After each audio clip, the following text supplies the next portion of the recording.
Thank you very much, and good morning to all of you. And let me begin by thanking our very, very generous hosts.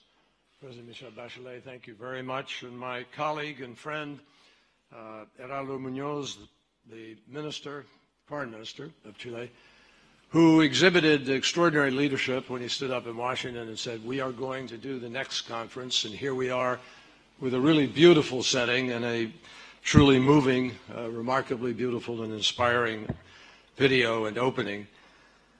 Your Excellencies all, ladies and gentlemen, thank you for being here. Literally last year, as we were wrapping up our inaugural Ocean Conference in Washington, our friends from Chile raised their hands at the end and literally volunteered to host this second conference. And we agreed immediately to do the third next year, and we will seek yet another nation, we hope, to step up to make this a continuum, because it is absolutely critical that we create momentum. The words on the screen a few minutes ago, we are killing ourselves. It's a dramatic and not insignificant statement, but has the virtue of being true. I am passionate about the oceans because I'm passionate about life, and the oceans are life. We would not survive. We wouldn't be alive. There'd be no climate regulation. There'd be no sink, as we call it, to consume massive amounts of carbon dioxide. So much so that in the Antarctic recently, some was regurgitated, and we don't know where the saturation point is. So we are playing with more than fire. We're playing with life itself and the cycle and the ecosystem. I want to thank the U.S. team that worked together with our Chilean friends, Kathy Novelli, my Undersecretary of State, and the managing White House Council on Environmental Quality Director, Christy Goldfuss. And it's beautiful. It's wonderful to be here in Valparaiso. I looked out my window this morning and saw I was in the ocean. And it was inspiring. I had the pleasure of growing up alongside the ocean myself. I come from Massachusetts, and we boast of Cape Cod and the islands, Martha's Vineyard, Nantucket. And I know that Valparaiso is known as the jewel of the Pacific. Where I lived, a place called Buzzards Bay in Massachusetts was not known as the jewel, but it was my jewel. And we've been reminded of Pablo Neruda, whose works I love and have read for years.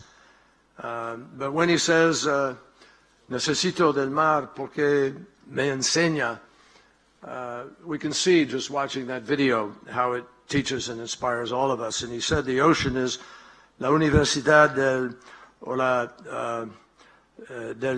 oleaje. The waves, obviously. I hope that came over.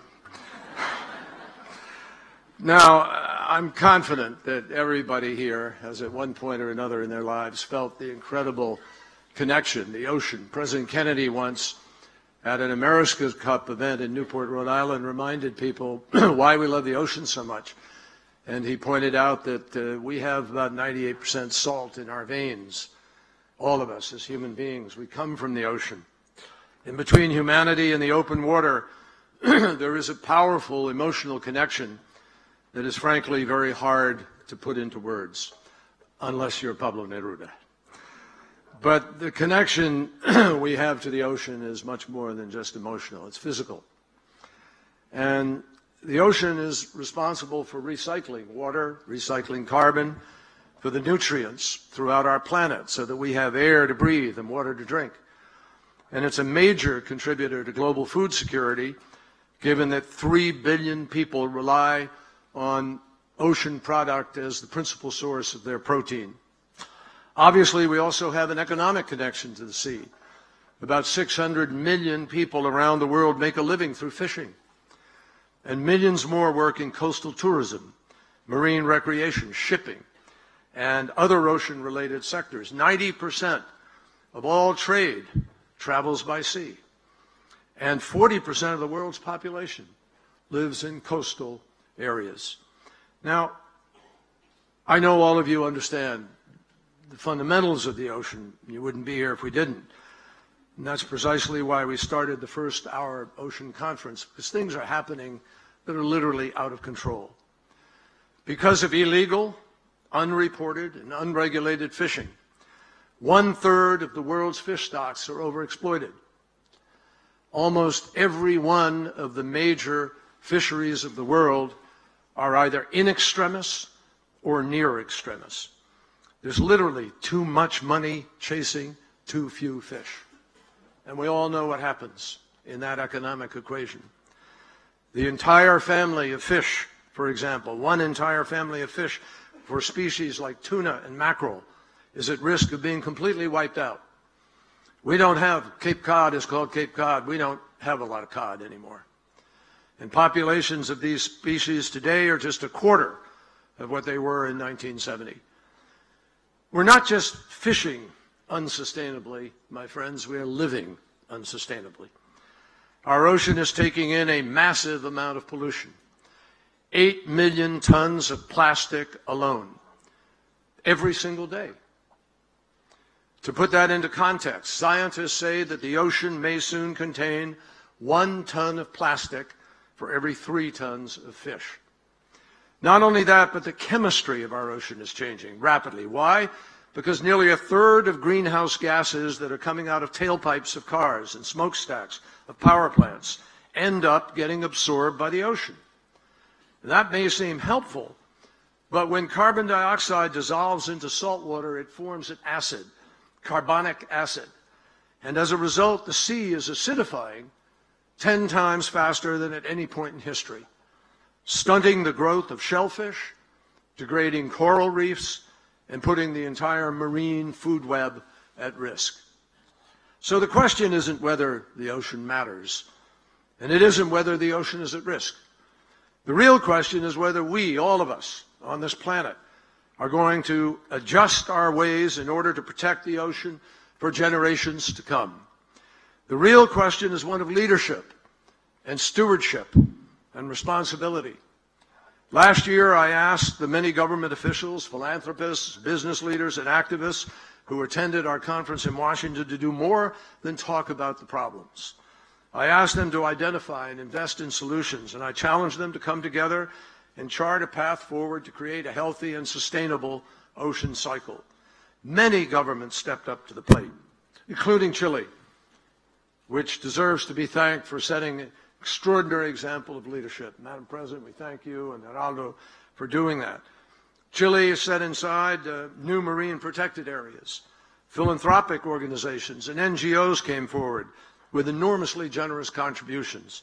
At the end of the day, we walked away with $1.8 billion of commitments for ocean protection and climate change mitigation, and commitments to protect 4 million square kilometers of ocean size, roughly the size of Europe. And that was just the beginning. In the time since then, a number of new protected areas have been announced, including just last week when New Zealand announced a 620,000 square kilometer marine sanctuary in the South Pacific. Later today, I look forward to sharing some of the deserves.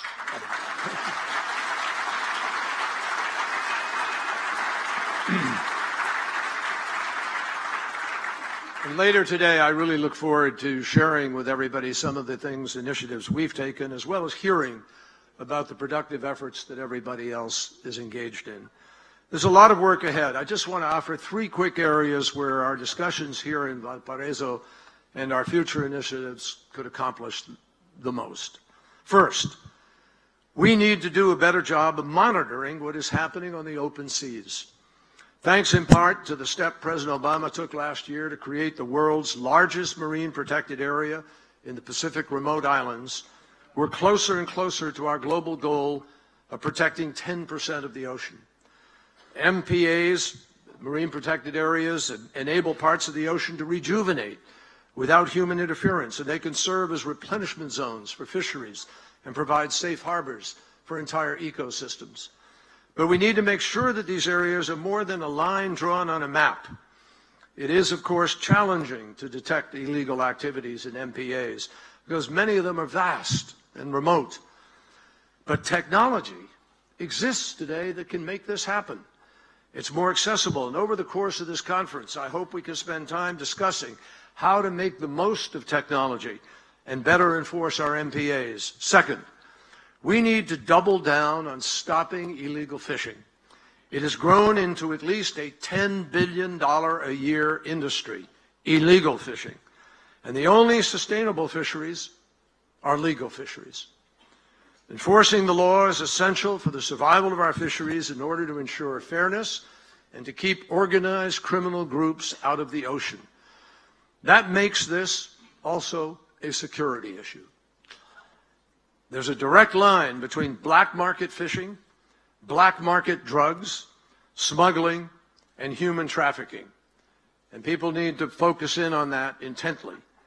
We have to make illegal fishing harder and more expensive to get away with, and the way to do that is through vigorous enforcement, which puts as many thugs as possible behind bars. Ultimately, we need a global network that helps ensure that no patch of ocean is beyond the law. And this is something that I'll discuss in greater detail later today. But even if we don't catch criminals in the act, we can still make it harder for them to profit from their bounty. The United States can play an important role because Americans import about 90% of the seafood that we consume. That's why we're working to implement a new traceability program to track seafood from harvest anywhere in the world to entry into the United States. Another important step we can take as global community is bring the Port State Measures Agreement into force soon. And I applaud Chile for being one of the first countries to ratify it. This treaty will give countries the tools that they need to ensure that fishing vessels do not land illegally caught fish in their ports. And over the past year, 3 countries have announced ratification, and at least 7 others, including the United States, are close to finalizing the necessary work. But obviously, you can hear the challenge when I tell you 3 countries and 7 are close to doing it, and there are more than 200 countries in the world. So we have our work cut out for us. Finally, an issue that's particularly relevant this year, and it is connected deeply to the survivability of the oceans and to the direction we're moving, and that is climate change. I mentioned earlier the grave harm caused by ocean acidification, but the actual warming associated with climate change threatens marine species as well. As ocean temperatures rise, species often relocate to cooler waters. These shifts can cause ecological disruptions as predators lose sight of their prey. It can also cause economic disruptions as fish populations become less productive or migrate beyond fishermen's range. And between sea level rise and increasingly frequent extreme weather, I woke up this morning, extreme weather in Asia, extreme weather in Europe, extreme weather in the United States, 500-year level floods, not 100-year. 100-year used to be the exception. Now it's 500 and beyond.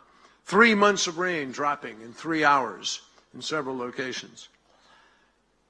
And people now say that the ocean currents are threatened, and we could lose what has been a staple of our existence in the Gulf streams and other streams as they shift because of the shift in the temperature of the water.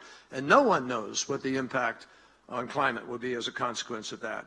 So we have to do more, and we're building towards Paris this December, where we are determined to try to get a global agreement with respect to climate change. We just had the Pope Francis, Holy Father, come to Washington, and as he said, climate change is a problem which can no longer be left to a future generation. When it comes to the care of our common house, we are living at a critical moment in history. We need to get a better understanding of where, why, and how acidification is happening so that we can determine the best ways to slow it down. We can do more to safeguard important marine habitats like mangroves, wetlands, corals, seagrasses, which act as a natural shield from storm surges and flooding, and which wind up often being the spawning grounds for the next generation of food. And finally, my friends, we need to push hard, all of us, for this agreement in Paris, because we all know that the target is to keep the global temperature from rising more than 2 degrees centigrade. We also all know that we will not meet that target when we go to Paris. It's a critical beginning to send an important message to the marketplace so that the private sector will feel confident in investing, and that's a multiplier effect which will take over and, in fact, do what we need to do. Over the next 15 years, roughly $17 trillion is expected to be invested in energy. Most of it, thank heavens, in clean and renewable energy. $17 trillion. We can solve this massive challenge, and we can lift our economies at the same time, providing we put that money into the new technology and the new future for energy, not the old. So I close by saying that protecting our ocean is obviously no small task. As President Obama will make clear in a video in a few moments, the United States is deeply committed to working with all of you, with foreign ministers, heads of state, teachers, students, activists, business leaders, in order to get this job done. Last year's conference initiated a wave of action, and today that wave continues to roll forward. You can rest assured that wave is not going to hit shore or stop anytime soon. It's going to build. And I'm pleased to announce the United States will host the third Ocean Conference next year to follow up on the progress we make here. And with that, we'll have more to say about specifics later. I thank you all for caring. I thank you for being here. I thank Chile for its critical leadership. We are all deeply committed to this mission. Thank you.